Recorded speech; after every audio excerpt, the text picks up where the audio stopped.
The perfect 10 out of 10 in the title doesn't necessarily mean every single one of these games is a flawless masterpiece with no issues.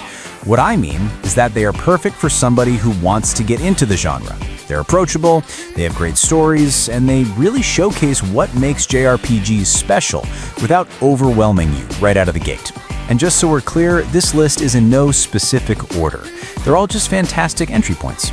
As always, I'm Daniel, and today, the 20 perfect 10 out of 10 JRPGs for beginners.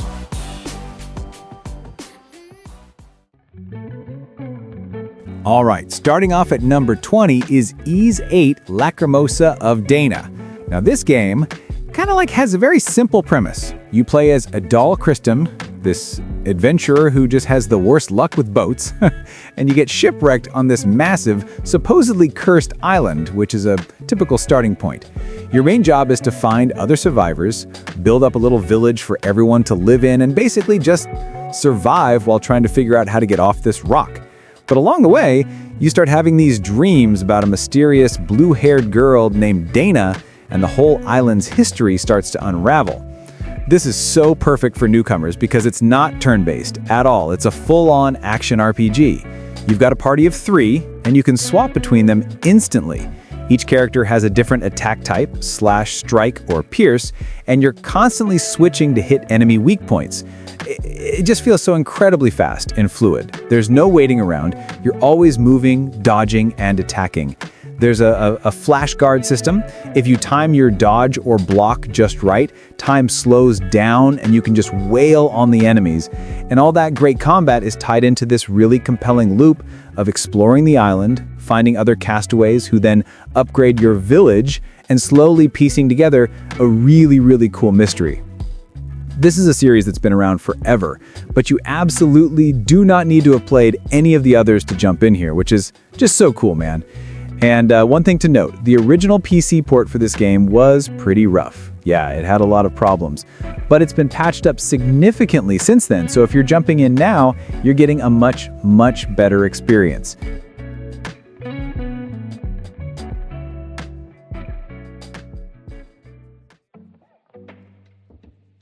Next up at number 19 is I Am Setsuna. You play as a masked mercenary named Ndir, and you're hired to assassinate a young woman named Setsuna. But when you find her, you learn that she's a sacrifice. She's on a pilgrimage to a sacred place where she has to offer her life to appease a fiend that's plaguing the land. Instead of killing her, you end up breaking your contract and joining her party as one of her guardians on this really somber journey. It's got a very specific melancholic tone that you don't see all that often. This game is basically a love letter to what is arguably one of the greatest JRPGs ever made, Chrono Trigger. It was made by a studio called Tokyo RPG Factory, which Square Enix literally created to make classic-style RPGs, and this was their first shot. So the battle system is a modern take on the active time battle system from those old games. Your characters have a gauge that fills up, and once it's full, you can take an action. It's a perfect middle ground. It's not slow and methodical like classic turn-based combat, but it's also not a frantic action game like Ys 8. It gives you time to think. The big mechanic is the momentum system. If you let a character wait after their turn is ready, they build up like a separate meter. Then when you finally do attack or use a skill, you can press a button at the right time to spend that meter for extra damage or added effects. On top of that, just like in Chrono Trigger, your party members can combine their skills into these awesome double and triple techs. It makes you really think about your party composition and who works well together. The whole game has this incredibly unique atmosphere. The world is permanently covered in snow, and the entire soundtrack is just solo piano. It creates this beautiful, kind of, honestly, lonely and sad feeling that totally matches the story. Some people thought it was maybe a little too simple when it first came out, and, well, it is really, really simple. But honestly, that simplicity is its biggest strength for a newcomer. It gives you a perfect taste of that golden era of JRPGs without any of the baggage or complexity that some of those older games can have.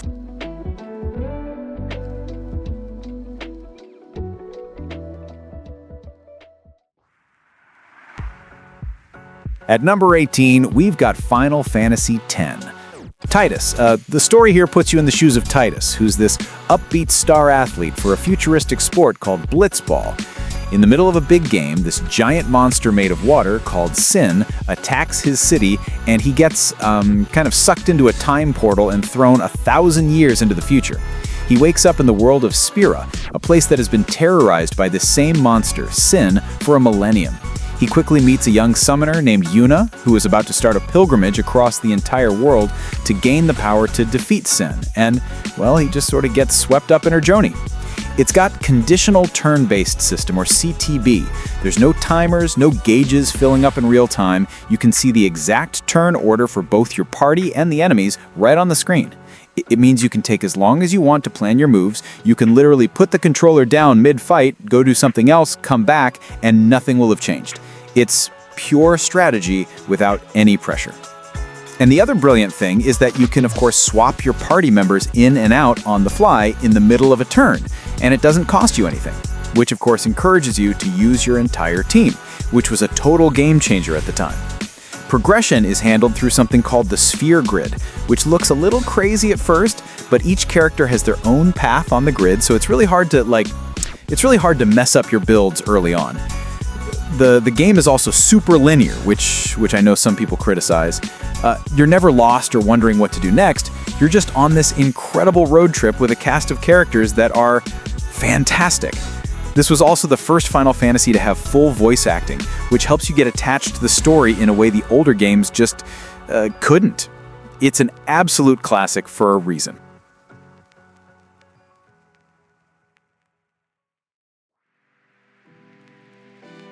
Up next, number 17, we've got Metaphor ReFantasia. In Metaphor ReFantasia, the king of a big fantasy kingdom gets assassinated, and this ancient magical law is invoked that starts a tournament for the throne. Anyone from any social class can become the next ruler if they can win the support of the people. You play as a boy from a disgraced tribe, traveling with your little fairy companion, Gallica, on a quest across the entire kingdom to basically run for king, while also trying to lift a curse from your childhood friend, the Lost Prince. Now, the big thing you need to know about this game is who made it. It's from Studio Zero, which is a team at Atlas made up of the core creative minds behind Persona 3 and 4, Persona 3, 4, and 5. And that pedigree kind of shows everywhere. I mean, just look at it. It's literally so obvious. The style, the music, the interface, it's all incredibly slick. Of course, it being made by Atlas, you expect the combat to be really slick. And fortunately, it's this stylish, turn-based system. If you've ever seen anything about the Persona games, it'll look familiar. It's all about finding an enemy's weakness and exploiting it to get extra turns. But they added something here that is like genuinely a game changer for newcomers. It has 2 combat modes you can switch between instantly. For weaker trash mob enemies, you can just smash them in real-time action combat without ever entering a menu. Then for tougher enemies, it seamlessly shifts into that deep squad combat, removing a lot of the tedious grind that can really bog down older JRPGs. And all of this is wrapped up in a journey across the kingdom in a giant armored vehicle called the Gauntlet Runner. You have to manage your time, deciding whether to explore a dungeon, do side quests, or hang out with your party members to strengthen your bonds with them, which in turn unlocks new job classes or archetypes for you to use. Metaphor is more of a brand new release compared to the other games I've talked about so far. It came out in October last year, about a year now.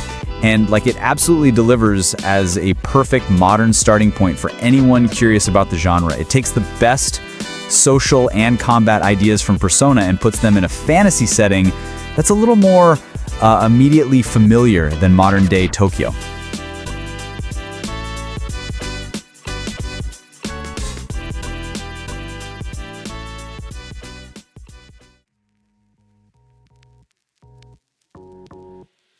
At number 16 is Tales of Vesperia. Yuri Lowell, he's a former Imperial Knight who now lives in the lower quarter of a massive city that's you, and he's pretty cynical about the whole system. The story kicks off when a special piece of technology called a Blastia core, which regulates the entire neighborhood's water supply, gets stolen. Yuri decides to go get it back himself, but this simple little chase ends up with him in jail, then breaking out, meeting a mysterious noble lady, and getting tangled up in a huge conspiracy that threatens the entire world. The combat system in the Tales of series is a major reason people love them, and Vesperia is a prime example. It's an action-based system. When you run into an enemy, it transitions to a battle arena, and you control one character in real time, almost like a fighting game. You can run around, string together combos with regular attacks and special moves called arts. It's incredibly hands-on and keeps the energy high. You're not just selecting options from a menu, you're actively fighting the monsters. Yuri he's just one of the best protagonists in any JRPG for me, man. He's not a wide-eyed teenager, he's an adult who has already seen how the world works and is willing to bend the rules to do what's right. The rest of the party, from the naive Estelle to the pipe-smoking dog Repaid. Yes, you have a dog in your party. They're all fantastic. The game is filled with these optional, fully voiced conversations called skits that, they do so much to flesh out the characters and their relationships. It really feels like you're on a grand adventure with a group of friends. It's also important to know that you absolutely want to play the definitive edition. The game originally came out on the Xbox 360, but years later, this updated version was released on all modern consoles. It adds a ton of new content, including 2 completely new playable characters that were previously only in the Japanese PS3 version. It's the only version to play, and it's a perfect entry into one of the most beloved JRPG franchises out there.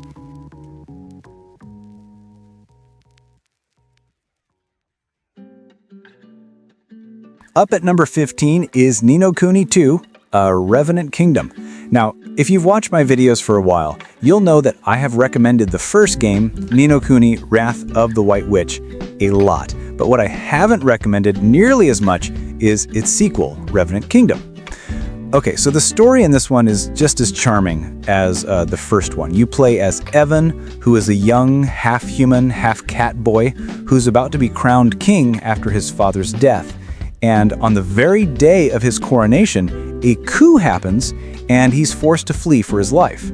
Right as this is all going down, another character, Roland, who is the president of a country in our world, is magically transported into Evan's castle. He helps Evan escape, and together, they set out on a journey. Evan's goal isn't typically to revenge. It's not about going back and reclaiming his throne through bloodshed like most JRPGs would do. Instead, this young, deposed king decides he's going to build a brand new kingdom from scratch, one where everyone, no matter who they are, can live together and be happy, making it, honestly, one of the most optimistic and heartfelt stories I've seen in a JRPG. The entire game is built around this idea. Your main quest is to travel the world, uniting other nations and recruiting citizens to come live and work in your new kingdom of Evermore. You're not just grinding levels, you're finding a chef to open a restaurant, an inventor to build a tech lab, a wizard to study magic. And as your kingdom grows and you manage it, you unlock new abilities and items that help you on your adventure. The real magic of Ni no Kuni 2 is the feeling of building something positive. It's developed by Level 5, and while Studio Ghibli wasn't directly involved, like with the first game, their kind of artistic DNA is all over it. The characters and the world are absolutely gorgeous, and you definitely don't need to have played the first one. This is a totally standalone story, and it's a perfect feel-good JRPG.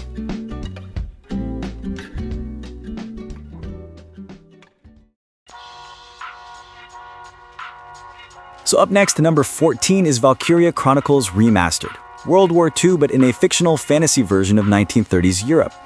The continent of Europa is divided between 2 massive superpowers, the autocratic East European Imperial Alliance and a commonwealth of democracies known as the Atlantic Federation.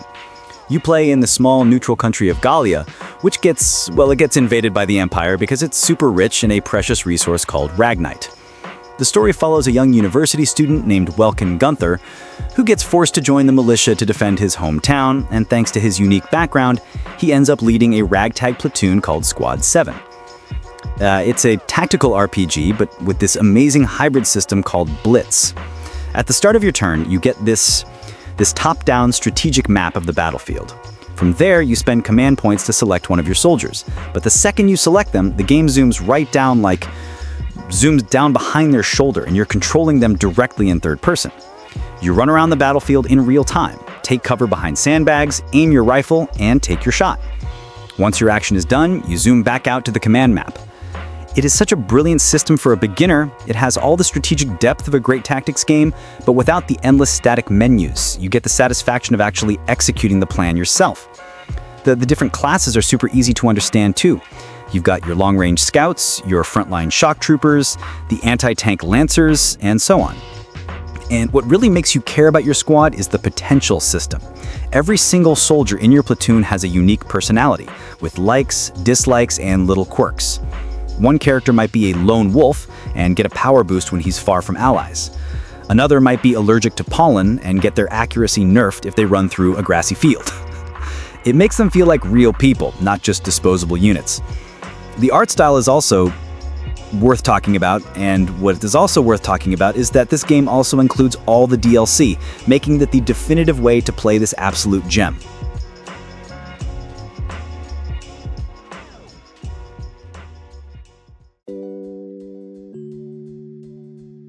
Yep, at number 13, we've got Final Fantasy VII Remake. You play as Cloud Strife, a former super soldier from this elite group called Soldier, now working as a mercenary in the massive cyberpunk city of Midgar. The game literally starts with you jumping off a train hired by an eco-terrorist group named Avalanche to help them blow up a Mako reactor. This giant corporation Shinra is using these reactors to suck the planet's life force, the life stream, right out of the ground to use as energy, and Avalanche wants to stop them. What starts as a simple merc job, though, spirals into something that threatens the entire planet and forces Cloud to confront a past he can't even remember properly. As you fight your ATB, your active time battle, gauge fills up. Once you have a charge, you can pull a trigger to enter tactical mode. And in tactical mode, time slows to a crawl, and it becomes a classic JRPG. You can calmly select spells, special abilities, and use items from a menu. You get the fast-paced thrill of an action game, but the moment you need to make a strategic choice, the game gives you all the time you need to think.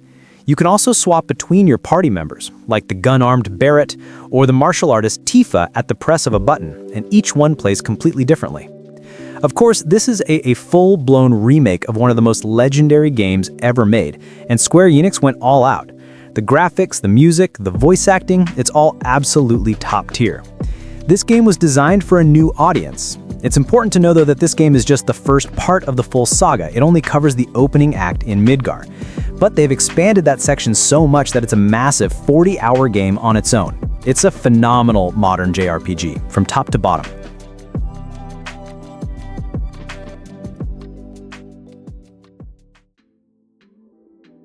Yeah, what we have at number 12 is The Legend of Heroes Trails in the Sky. So the story here follows Estelle Bright, a really cheerful and kind of impulsive girl, and her adopted brother Joshua, who is much more calm and mysterious.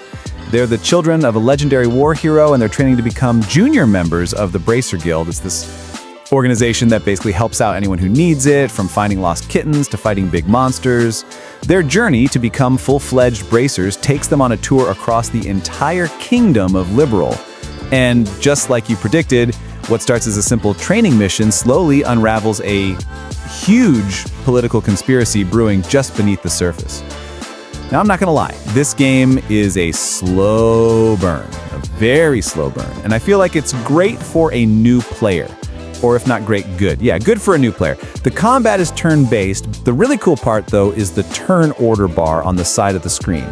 You can see exactly when everyone is going to act, and some turns will have special bonuses like a guaranteed critical hit or a health recovery. The strategy comes from trying to steal those bonuses for yourself or push an enemy's turn back so they don't get them. It's super engaging, and it's not it's super engaging without being overwhelming. What I consider the greatest strength, though, the real star of the show here, is the world building. Every single NPC in every town has a name, a personality, and their own little story that progresses as the main plot unfolds. You can talk to someone at the start of a chapter, and by the end, their whole life might have changed based on what's been happening. It makes the world of Liberal feel incredibly alive and real. Now, I have to give you a heads up. The name Trails in the Sky is really the first chapter of a two-part story. The journey itself is so incredibly charming and well-written, that it is the absolute perfect introduction to what a truly deep, character-focused JRPG can be.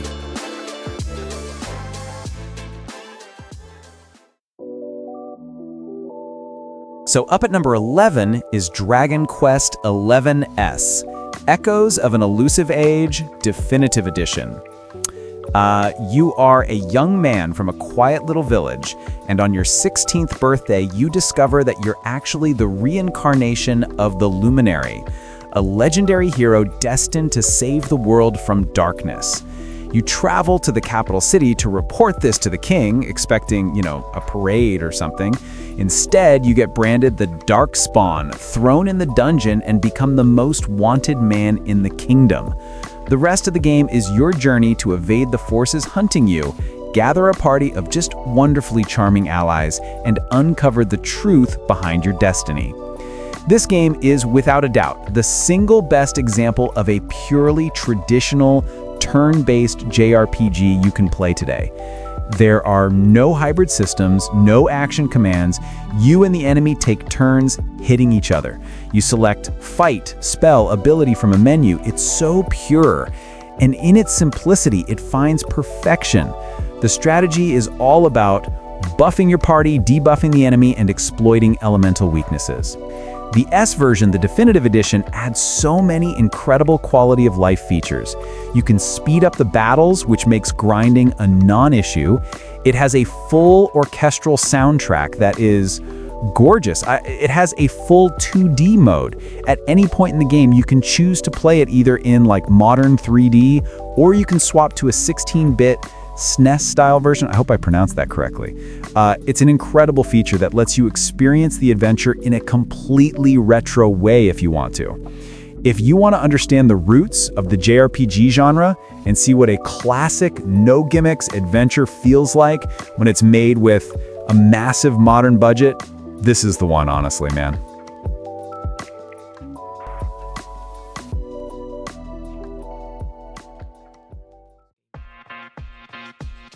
Halfway through at number 10 is Super Mario RPG.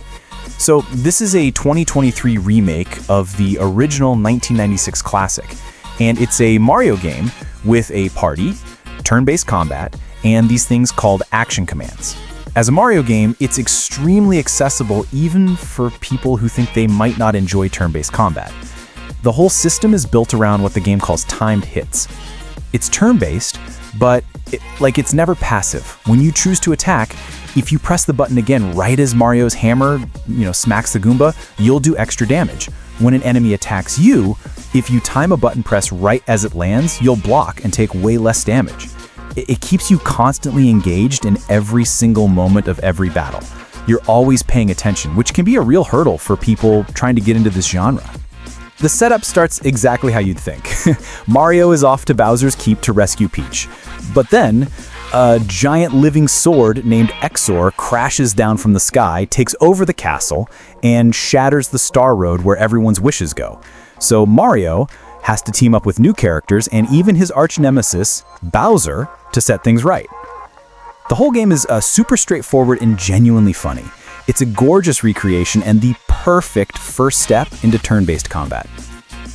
All right, so if you made it this far, please make sure to leave a like, subscribe, drop a comment if you love these kinds of videos, and also please hit that hype button. It helps boost the algorithm to get more of my videos to you.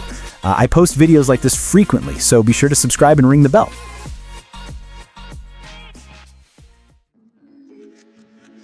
At number 9, we've got Yakuza Like a Dragon. You play as Ichiban Kasuga, who spends 18 years in prison for a crime he didn't commit. He gets out, and the clan he gave up his life for is gone. The man he idolized has seemingly betrayed him, and the entire Yakuza world has changed. He gets shot by his old boss and left for dead in the city of Yokohama. He wakes up completely broke, alone, and his whole life's purpose has just been erased. So he has to team up with a ragtag group of other outcasts, a disgraced cop, a homeless ex-nurse, a bar hostess, to find out why he was betrayed. Ichiban is a massive fan of the Dragon Quest series. So in his head, he sees every single street fight not as a brawl, but as a turn-based RPG battle. And the game's combat reflects that. The Yakuza series was famous for being a real-time action brawler for years, but with this new protagonist, they completely switched genres. But instead of swords and magic, your spells are calling a flock of pigeons to attack someone, or splashing hot water on them. The job system is good too. You're not a knight or a black mage, you're a chef, a breakdancer who uses dance moves, or a homeless guy who uses his umbrella as a weapon.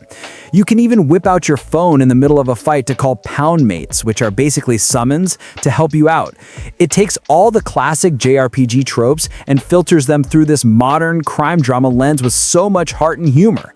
It was a huge risk for the developer to change the formula so drastically, but it works perfectly. And just like most games I've talked about so far, you do not need to know a single thing about the previous Yakuza games to jump in here. It's a fresh start, and most importantly, it's awesome.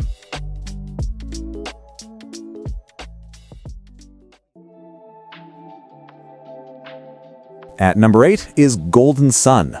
So, the story starts in a secluded village called Vale, which guards the secrets of alchemy, a super powerful force that was sealed away long ago. After a disaster, a couple of mysterious figures raid the village's sanctuary and steal the elemental stars needed to break that seal. You play as Isaac, a young magic user, they call them adepts, who sets out with his friends on a massive quest across the world to get those stars back and prevent these guys from lighting 4 elemental lighthouses, which could bring about the end of the world. Now, the combat itself is a very classic, very clean, turn-based system. It's super easy to pick up. But the real magic, the thing that makes this game so special, is the Jin system. Throughout your adventure, you find these little elemental creatures called Jinai. You can equip them to your party members and they'll boost your stats and can even change your character's class, giving them new spells. But in battle, you can unleash a Jinai for a really powerful special attack. When you do that, the Jinai goes on standby. And once you have enough Jinai on standby, you can use them to perform these massive screen-filling summons that just do insane damage. It creates this fantastic layer of strategy. Do I keep my Jinai equipped for the stat boosts, or do I unleash them for a quick burst of power, hoping to set up a huge summon later? And the other half of the game is puzzles. Golden Sun is basically what if The Legend of Zelda meets Final Fantasy. You have all these magic spells or synergy that you use outside of combat to solve environmental puzzles. You'll use a move spell to push pillars, a whirlwind to clear away vines, or reveal to find hidden doorways. It makes the world feel so interactive. This was a classic on the Game Boy Advance made by a developer called Camelot. And you should know the original game is really part 1 of a 2-part story. But the good news is that both the first game and its sequel, The Lost Age, are now available on the Nintendo Switch Online service, so you can easily play the entire epic story from start to finish.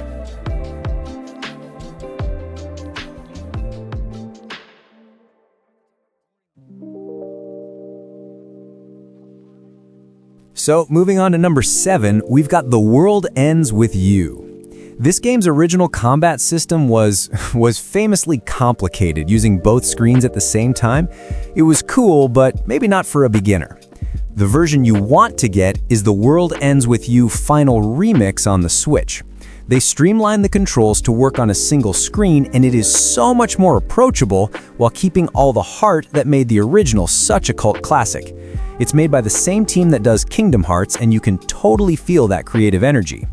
You play as Neku, a super angsty teenager in modern-day Shibuya, Tokyo, who just hates everyone and wants to be left alone. He wakes up one day in the middle of a crowded street, and he's basically dead. He's been forced into something called the Reaper's Game, and he has 7 days to complete these strange missions they give him, or his existence gets completely erased. To fight the monsters, called Noise, he has to form a pact with a partner. You don't equip swords or armor, you equip these cool-looking pins. Each pin gives you a different psychic power, and you activate them with different inputs, like swiping on the screen or pointing with the Joy-Con. It's all about creating a deck of pins that combo well together. It's super customizable and really fast-paced. This game oozes personality, and it feels less like a traditional fantasy JRPG, and it's all about youth culture, music, and fashion.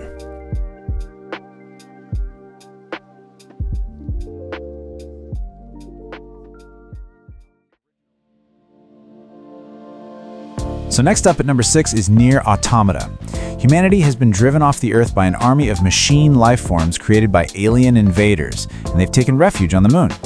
To fight back, they create Yorha, an elite force of android soldiers. You play as one of these androids, 2B, and your mission is to descend to the planet's surface and help the resistance forces reclaim the world for mankind.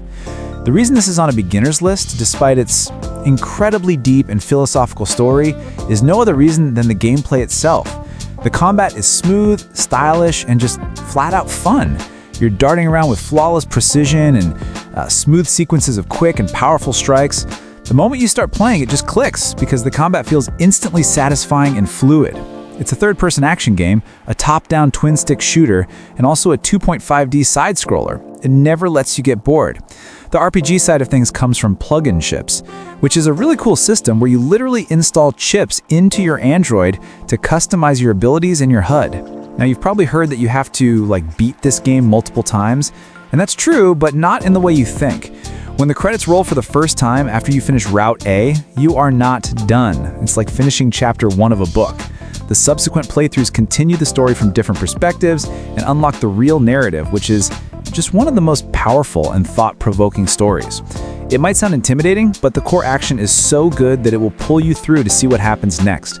It's a masterpiece, and its gameplay makes it a pretty sneaky way to get someone hooked on a JRPG.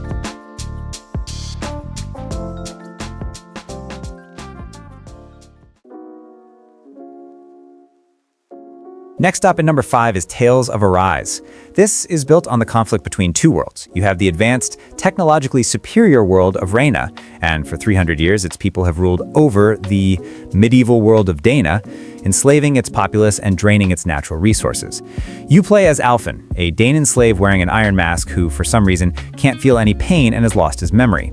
He has a chance encounter with Xion, a noblewoman from Reyna who is on the run, and she's cursed with thorns, which basically causes excruciating pain to anyone who touches her. He can't feel pain, and she's the one who causes it. It's a perfect angsty JRPG setup. He's the only one who can wield a powerful blazing sword that she manifests, so they team up on a quest to travel across Dana and liberate its people by taking down the 5 Reynan lords. This game was a massive modernization for the Tales series, and its combat is a huge reason why it's a great starting point. It's a full-on action RPG, super fast and super flashy. The big thing here is the boost attack system. Each character has a special move mapped to the D-pad that can instantly counter a specific enemy type. If a flying monster is annoying you, just tap a button and Xion will shoot it out of the sky. If an enemy is charging you, another character can summon a shield and stop them in their tracks. They also put a huge emphasis on this perfect dodge and counter system, which feels incredibly satisfying to pull off. The whole thing looks really complex and flashy, but it's surprisingly easy to get the hang of, and the game does a great job of teaching you its systems. It's also a completely fresh start, and it won a ton of awards when it came out because it really brought the series to a whole new generation of players.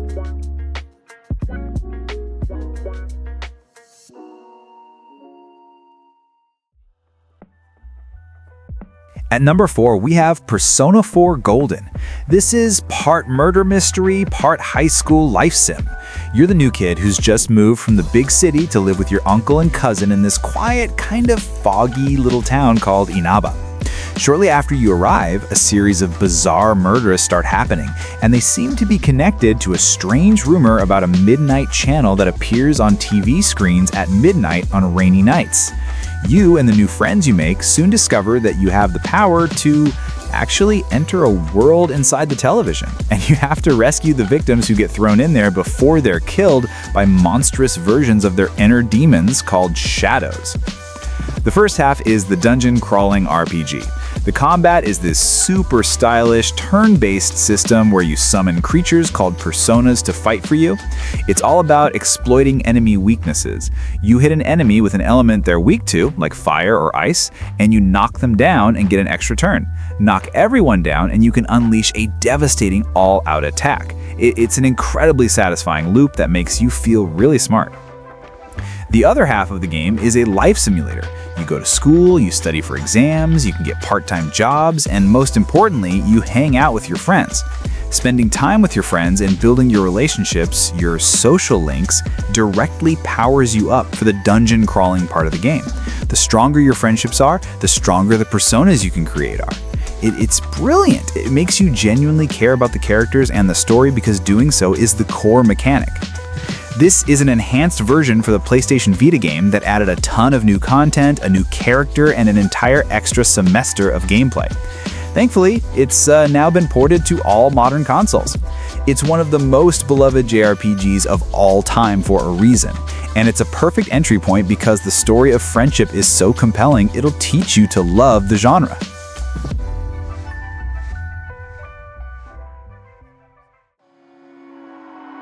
Coming in at number 3 is Star Ocean: The Second Story R. This is more of a mix of sci-fi and fantasy. You actually start the game by making a choice. You can either play as Claude, a young Space Federation officer who gets stranded on an undeveloped medieval-style planet after touching a weird machine, or you can play as Rena, a girl from that planet who has mysterious healing powers and thinks Claude is a legendary hero sent to save them. They team up to investigate a meteorite, the Sorcery Globe, that landed and started turning all the wildlife into monsters. It's a fantastic setup. The R version completely revitalized the combat. They added this new break mechanic where if you hit an enemy enough, you'll put them in a stunned state where they take massive damage. It feels so good to just wail on an enemy you've broken. They also added assault actions where you can call in your benched party members for a quick assist attack in the middle of a combo. The screen just fills with effects and damage numbers. You can choose to split up and you can go find your party members scattered around having these unique little conversations. The choices you make in them affect your relationships, which can actually change who you can recruit and even alter the final ending you get. It's incredibly polished and perfect. It's got these beautiful 2.5D environments, kind of an Octopath Traveler-ish type, but with the original's 2D pixel character sprites. It looks incredible in motion. On top of that, it has one of the deepest crafting systems in any JRPG, which lets you make some seriously game-breakingly powerful gear if you get into it. It's the absolute best way to play one of the most beloved action JRPGs ever made.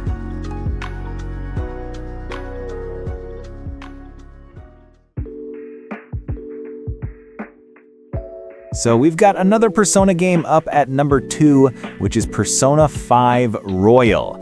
Just like in most Persona games, you're a high school student, but this time you get falsely accused of a crime, and you are sent to live in Tokyo on probation for a year. While there, you and some friends you make discover you have this power to enter the metaverse. It's this cognitive world formed by the twisted desires of corrupt adults, and you form a group called the Phantom Thieves of Hearts. Your goal is to go into these mind palaces and steal the treasure at the center, which forces these crooked grown-ups to have a change of heart in the real world and confess their crimes. This game is like 100 hours long, but it never feels like a slog. The original game was amazing, but Royal is the definitive edition. It adds a whole new party member, a massive new story arc, a ton of quality of life improvements. It's just better in every single way. They even made it so your cat doesn't force you to go to bed as often. It's just pure and distilled in its style. The music, the art, the menus, everything. And even the combat is great. It's all about finding an enemy's weakness, just like in Persona 4 that I mentioned minutes ago. You hit a monster with a fire spell it's weak to, it gets knocked down, and you get a free turn. That's it. It's that simple. Knock all the enemies down, and you unleash a super flashy all-out attack. But the real genius is how that's connected to the other half of the game, your daily life. You go to school, hang out with your friends, build relationships, and doing that, getting to know these incredible characters, is what makes you stronger in the palaces. The game mechanically rewards you for investing in its story and characters, and that is a brilliant hook. And honestly, you could really just flip a coin between this and Persona 4 Golden. Either one is a phenomenal entry point for a beginner, and for a newcomer, the core experience is going to feel pretty similar. And just like any other game on this list, both Persona 4 and 5 are games that are so confident and has so much personality that they can make a JRPG fan out of absolutely anyone.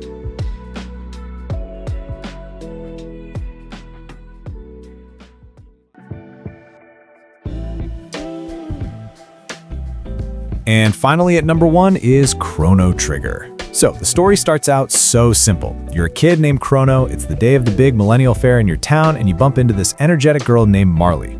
Your best friend Luca is showing off her new invention, a teleporter. Marley tries it out, but her special pendant reacts with the machine, and poof, it rips open a time portal and sucks her in. You and Luca jump in after her to save her, and that single act kicks off the most incredible, time-spanning adventure you could ever imagine. What starts as a rescue mission becomes a journey across all of history, from the prehistoric age of dinosaurs to a desolate, ruined future to stop a planet-destroying parasite called Lavos. Now, there are a lot of reasons why this is widely considered one of the greatest games ever made, but I feel like the best reason is its pacing. This game is maybe 20-25 hours long. There is zero fat on it. There is no grind, there are no boring filler quests. Every single thing you do pushes the story and the adventure forward. It respects your time in a way that very few games do, and that makes it so incredibly easy to get into. The combat is a beautiful evolution of the active time battle system. You see enemies on the map, no random encounters, and the fight happens right where you stand. You've also got the tech system. Your characters can team up their abilities for double and triple techs. And it's also worth saying that the context for this game is nice. It's a game that is just timeless. The story is incredible, the characters are unforgettable, and the gameplay is flawless. You can play it on a bunch of platforms now. The DS version is fantastic, and the modern PC version is also really good after a bunch of patches. Honestly, if you're going to play just one game to see if you like JRPGs, this is it. If you enjoyed this video, make sure to leave a like, subscribe, and also turn on the notification, and most importantly, don't forget to drink water and get some sun. Thanks for watching, and I'll see you next time.